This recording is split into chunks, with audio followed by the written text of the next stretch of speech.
do always pushing health, wealth, and a better understanding of self, right? So, Kamala Harris, if y'all new to the channel, I appreciate you. All of my returning subscribers, y'all know I'll be looking forward to seeing y'all in the comments section, seeing what y'all think about this. But if you familiar with my channel, I did a episode on Fannie Willis, and she was going to the church every time, she wanted to make a statement or talk about something. And a lot of church-going people was very disappointed in how they were mixing politics and church together. I think it's more revealing than someone could be upset. As I'm going to show y'all this video. Shout out to Pink Book Lessons, who covered this woman getting upset at going to church. But mixing church with politics, I don't think is a good idea. It just don't even seem like they go together, but it seems like they do the same thing. But I'm gonna go over this and I'm gonna give y'all my opinion on this, but check it out.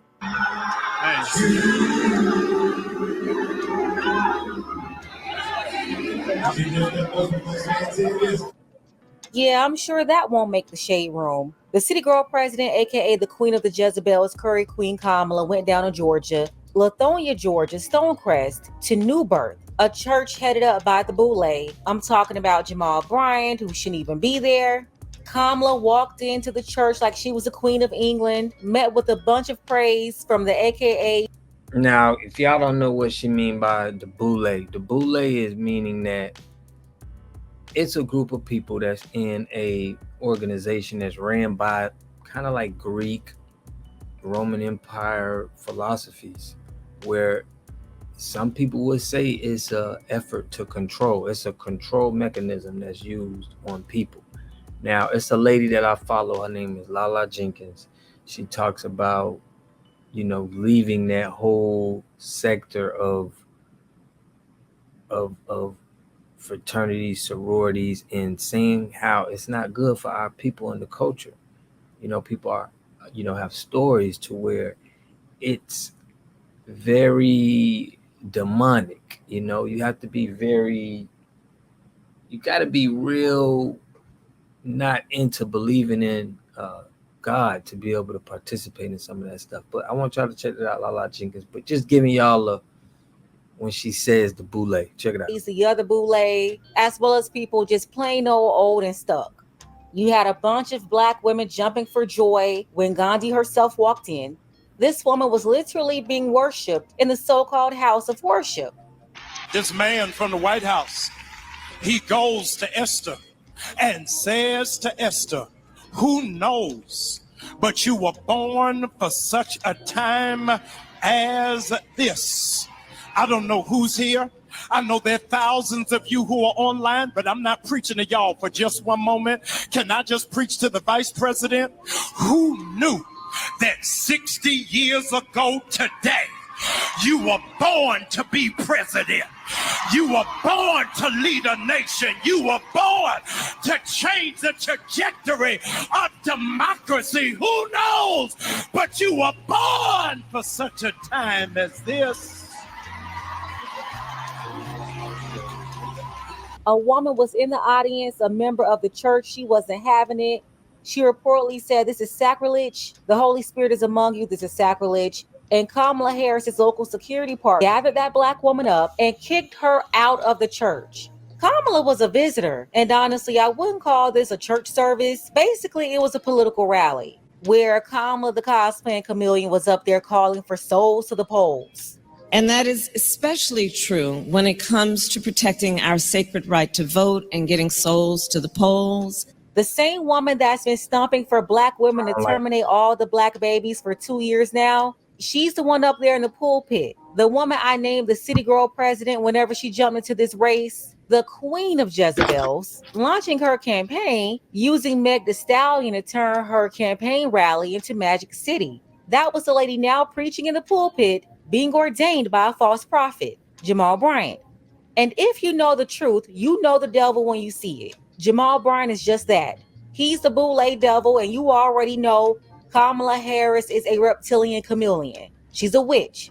No one liked her just a couple of months ago, but all of a sudden she put a spell on a bunch of people and they've been crashing out ever since. But yeah, she had that situation in Wisconsin a couple of days before where she kicked out those two guys for saying Christ is king, Jesus is Lord. She told them they were at the wrong rally. Christ is king, Jesus is Lord.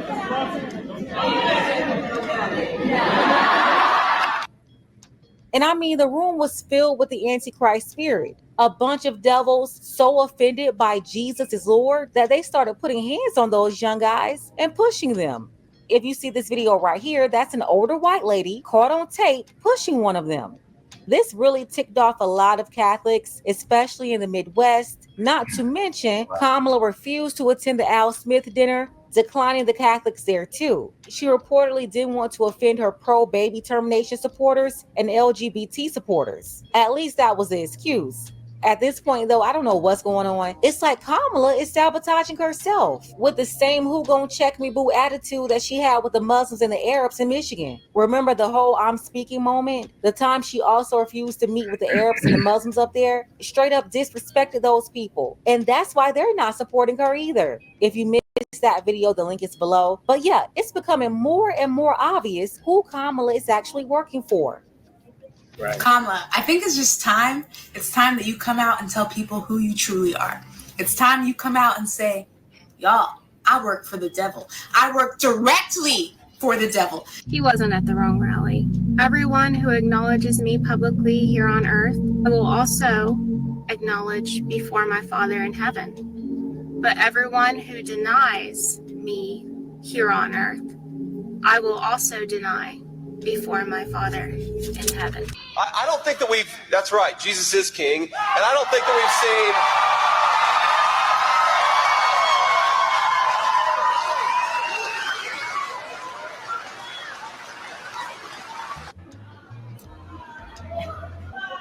seen. Oh, you guys are at the wrong rally.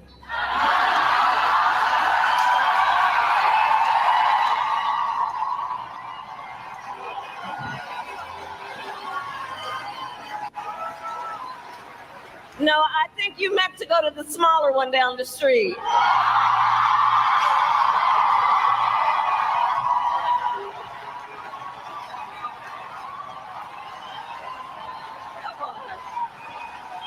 Guess what? You're canceled. You know why? Because Jesus is Lord, whether you want to believe he is or not. You know why? Because some things just are what they are. You're not the King of Kings. You're not the Lord of Lords. I don't think politicians really understand where power comes from. Well, it comes from above. And you telling people to get out of your rally at the wrong rally because they said Jesus is Lord, you were probably talking about abortion. God forbid somebody kill babies for 5 freaking seconds. I'm going to tell you what, though. I'm going to find you at one of your rallies. I've been meaning to go. I'm going to get all the way up to the front. And I'm going to tell everybody how I invited you, the borders are, down to the border to actually go and see the border. And y'all still don't take people at face value. Got it. I don't understand how people can defend and say, oh, well, she just was saying that because it's not the time or the place for that. Baby, if your faith is your faith and God is your God, he's your God all the time. I don't care if someone interrupts you. I don't care if it's not the topic of your discussion at that time. God is God and he is almighty. So if someone says Jesus is Lord, yes, he is. And I'm going to continue talking because Jesus. Right, so y'all can check out this video in its entirety. Pink Book Lessons, man. She be really doing a great job of doing her research and putting it on YouTube. So my take on this is, I think when you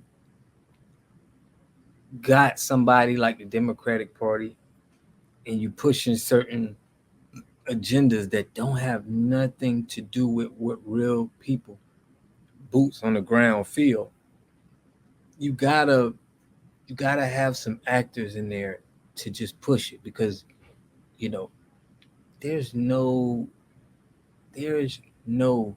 culture of people that condone this kind of behavior to their culture. And we see that with wars that's going on around the world, how controlling certain countries can be, and they're on the outside. So we understand that you got to have paid people to push this narrative because it's not going to make people really feel comfortable knowing that you want to go to war, knowing that you want to manipulate people.